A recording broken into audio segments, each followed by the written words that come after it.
Well, hello all. I'm here doing an album ranking of one of my all-time favorite artists from the 80s. That would be William Broad, also known as Billy Idol.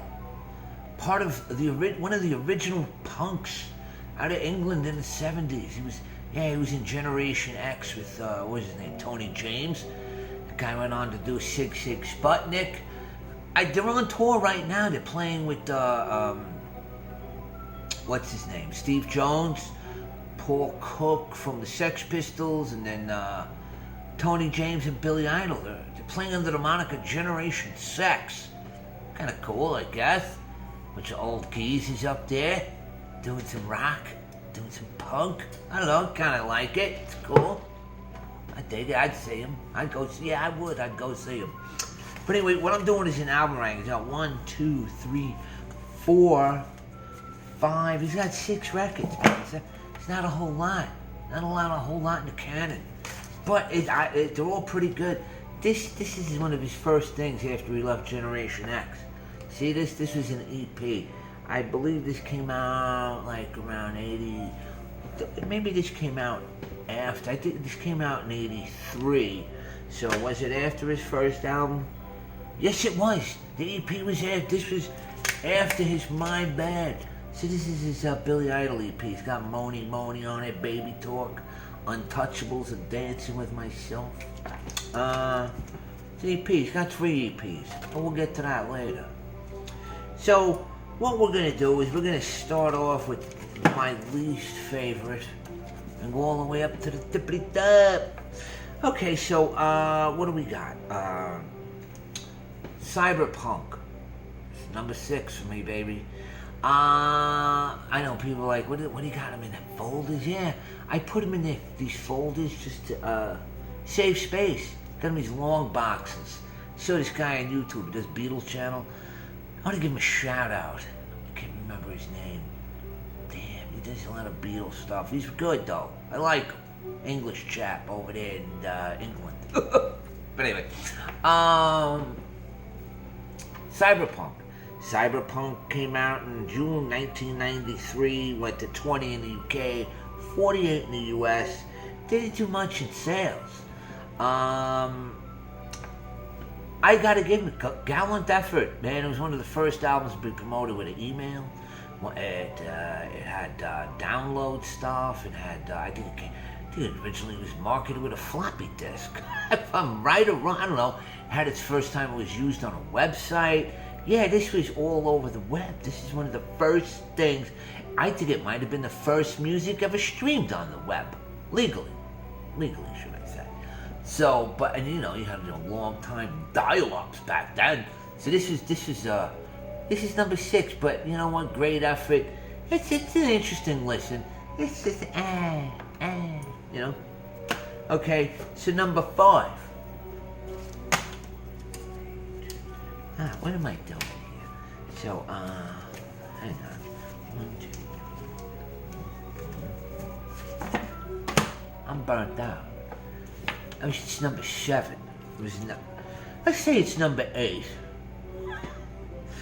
Because I'm going to include something else. Let's kind of circle back. Okay, so I'm sorry, people. Deal with me. It's been 1, 2, 3, 4, 5, 6, 7, 8. Okay, we'll say this is number 8.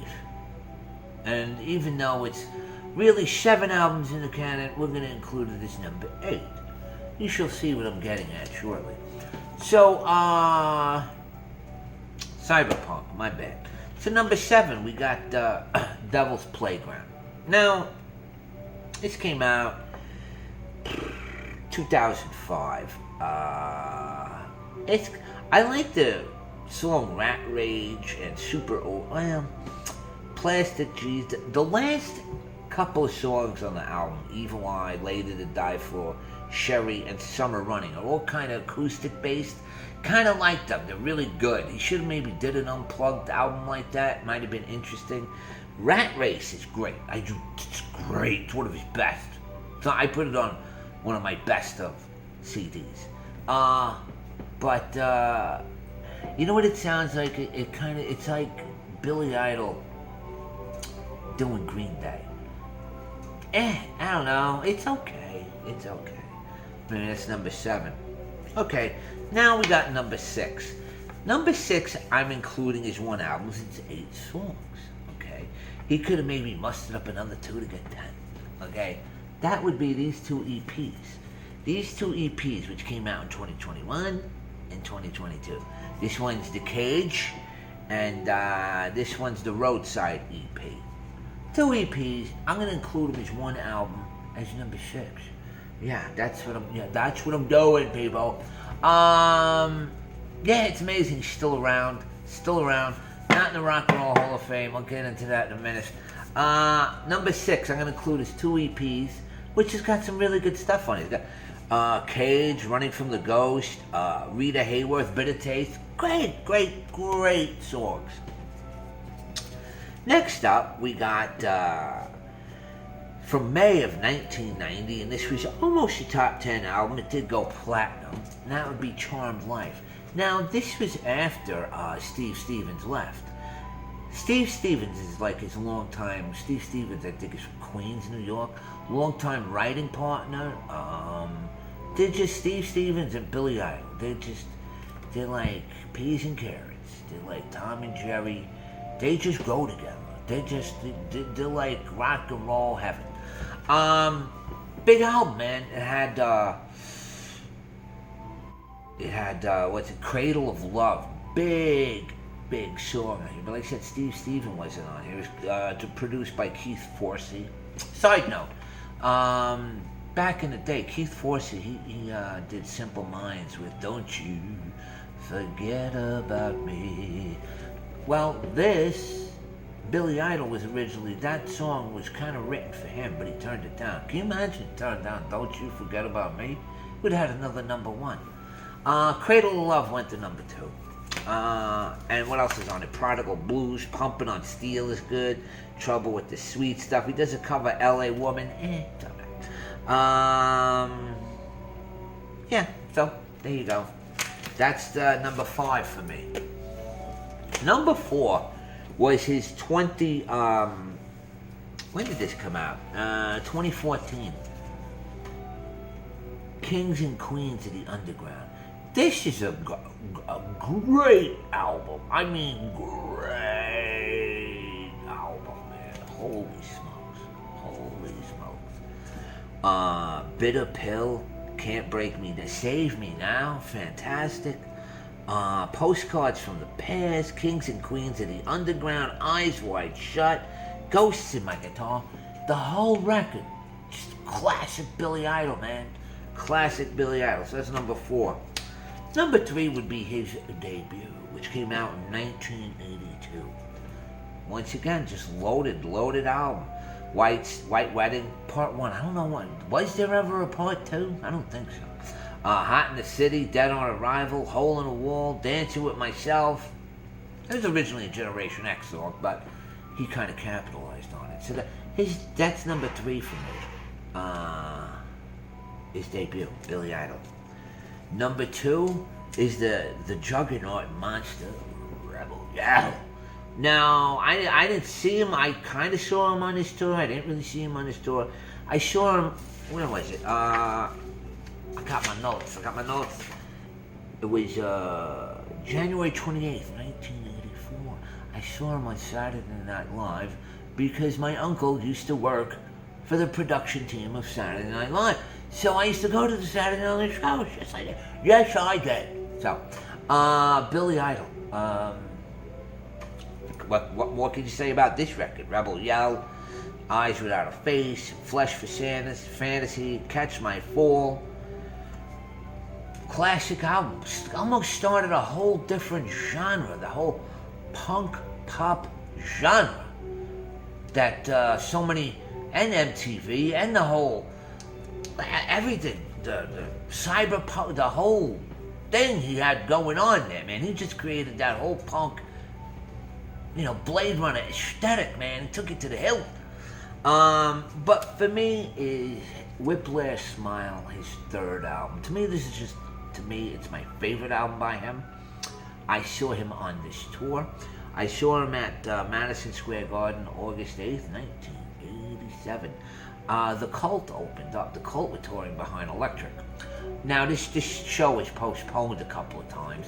It was postponed because I think, why was it postponed?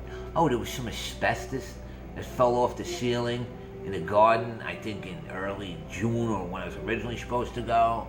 And then I think he was busted for smoking crack in Washington Square Park or something. I don't know, look it up, man. I think he was with, I don't know, he was with some banker or broke his daughter or something.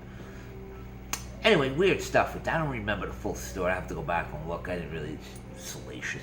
I know he's arrested for smoking crack with some banker's daughter, brokerage firm owner's daughter, like, I don't know, J.P. Morgan or something. I don't know. But anyway, this album, I remember when I bought this album. I bought this album at Bleecker Bob's in the Village. I remember when it came out, I took my girlfriend to go see Sid and Nancy, of all things, went and saw Sid and Nancy, right? Can you imagine? So Sid and Nancy at some dive hall theater in the Village. But anyway, that was cool. So there you go, this is number 1. Number 2, Rebel Yell. Number 3, his eponymous debut. Number 4, Kings and Queens of the Underground. It's number 5, I mean, blah, blah, blah. Number 6, Charmed Life. Number 7, the 2 EPs, which I'm including as one. Man, my numbers are bad, man. 1, 2, 3, 4, 5, 6. Okay. 7, Devil's Playground, and then Cyberpunk. And like I said, he's not in the Rock and Roll Hall of Fame. He won't be in the Rock and Roll Hall of Fame. Why do you say this, white monkey? Why do you say he's not in the Rock and Roll Hall of Fame? Because he's not, along with many others that I do on this channel that are not in the Rock and Roll Hall of Fame. I used to do a lot of album reviews, but not so much. I'll probably get back to them because my original channel got deleted. You know, because of problematic things. Anyway, I'm not going to get into that. But yeah, you know, because, you know, you can't put pioneers like Billy Idol or the Smiths or Motley Crue or Talk or Tears for Fears or INXS in there or Styx or Boston because, you know, you got these groundbreaking rock and roll artists like, you know, like Dolly Parton and then Missy Elliott. Oh, Missy Elliott, that fantastic musician, that virtuoso, that literal Amadeus Mozart. Wow. Anyway, this is my rant. This is my album review. Peace, everybody. Have a great day.